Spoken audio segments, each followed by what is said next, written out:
Bom dia, boa tarde, boa noite.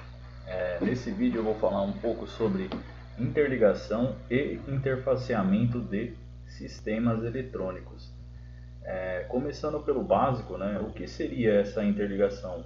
Eu vou citar no vídeo a interligação como se fosse executada entre dois dispositivos, né, um equipamento A e um equipamento B, fazendo a comunicação através do módulo de entrada do equipamento A comunicando com o módulo de saída do equipamento B e o módulo de saída do equipamento A comunicando com o módulo de entrada do equipamento B. Já no começo do vídeo é muito importante salientar, né, que você tem que verificar primeiro as tensões de entrada e saída de cada equipamento, a resistência dos equipamentos, se você precisa colocar um resistor para poder fazer a comunicação, se ele tem algum protocolo ou se ele é uma saída contato seco ou se é algum tipo de saída energizada. Isso tem que ser verificado, né, antes de você fazer a interligação, principalmente se for a interligação de algum quadro elétrico, porque pode vir ou o contato seco, né, normalmente aberto e fechado, ou vir 220 volts, por exemplo, e 0 volt. Aí você tem ou o acionamento de uma bobina, por exemplo, 220 volts de um relé, ou você não tem um acionamento, entendeu? É diferente o tipo de acionamento. Esse daqui é o escopo básico da interligação, né? Serve para qualquer equipamento que você vai fazer interligação. O importante é só observar essas questões de tensão, se é contato seco ou não. Aqui você tem uma explicação básica, né, do tipo de contato, se ele é normalmente aberto, se você tem um contato que é normalmente fechado e se você tem um contato que é de comutação, que é normalmente mais normal utilizado em relé de baixa potência. Aqui são alguns dos equipamentos, né, que você pode encontrar ou utilizar para fazer a interligação. Esse A1, A2 é a bobina do equipamento, que você pode ter bobina com acionamento 5 volts tensão contínua, 24 volts tensão contínua, 24 volts alternado. Você pode ter 110 volts alternado, 220 volts alternado ou alguma outra tensão mais específica de acordo com o equipamento. Aqui são os contatos, né, 1 e 2 normalmente aberto, e na última coluna o 21 e 22, que é o normalmente fechado. Isso são alguns desses equipamentos. Você tem, por exemplo, um relé 5 volts com um contato 10 A na saída, que ele consegue suportar até 250 volts alternado, 30 volts tensão contínua. Então, assim, ele é um relé de interface mais eletrônico. Você pode utilizar ele, você tem que saber a aplicação, né? Você tem a energização da bobina, que é essa bobina A1 A2 através de 5 volts tensão contínua, e você tem nas saídas de comutação, né, 1 e 2, 21, 22 no caso do normalmente aberto e fechado, até 250 volts e 10 A. É um relé muito bom, é muito utilizado, né, em eletrônica, mais para a placa.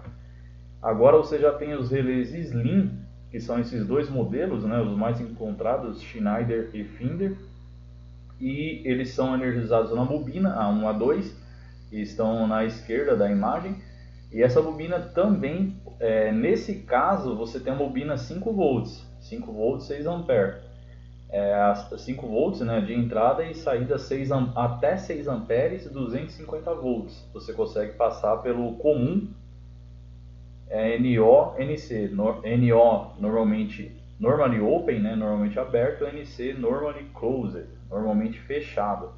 Então você energiza A1, A2 com 5 volts e você tem a saída, que o comum, né, é a parte central, que é o 11, ele fecha com o 14, que é o normalmente aberto, ou o comum fecha com o 12, que é o normalmente fechado. Vale a mesma coisa para o Schneider. E aqui você já tem um relé auxiliar. Ele é diferente dos relés Slim, né, porque ele tem maior carga, ele suporta uma corrente maior nos contatos auxiliares, né, no normalmente aberto e normalmente fechado.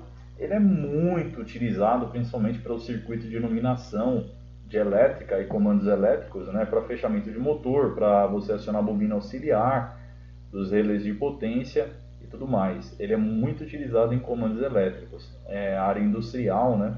ele é muito utilizado. Quais são os principais sistemas, né, que utilizam esse tipo de interligação? Automação em geral, tanto residencial, predial quanto industrial, todas elas utilizam demais, muito pesada a utilização, né? Muito cotidiano, então é algo bem básico, né? Sistemas de potência em geral, seja de circuito de áudio, vídeo, elétrica, automação, você utiliza muito, né? As interligações, isso melhora o sistema e tudo mais. Comandos elétricos, que é a parte de quadro ou a parte de comando mesmo.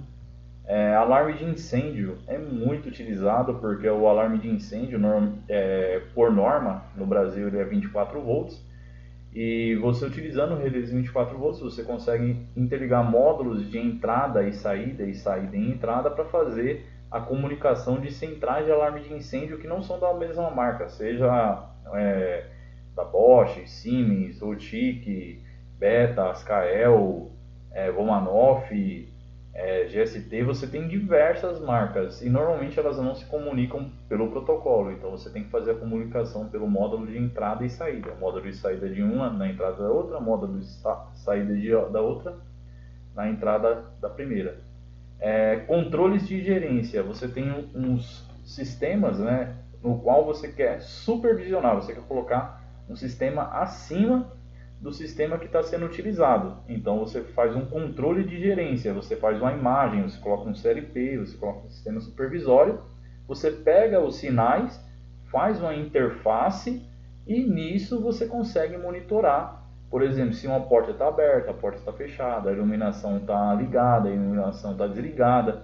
Você consegue fazer interfaces para colocar um sistema de controle em cima do sistema. É como se fosse uma automação, né? Você colocar um supervisório em cima do sistema.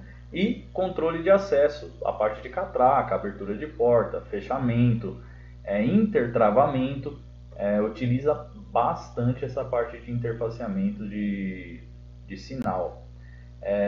Gente, eu agradeço muito por ter assistido o vídeo. Se você chegou até aqui, por favor, deixa seu like, siga o canal para ficar sempre antenado em novos temas, né? E, se possível, compartilhe esse vídeo, beleza? Obrigado!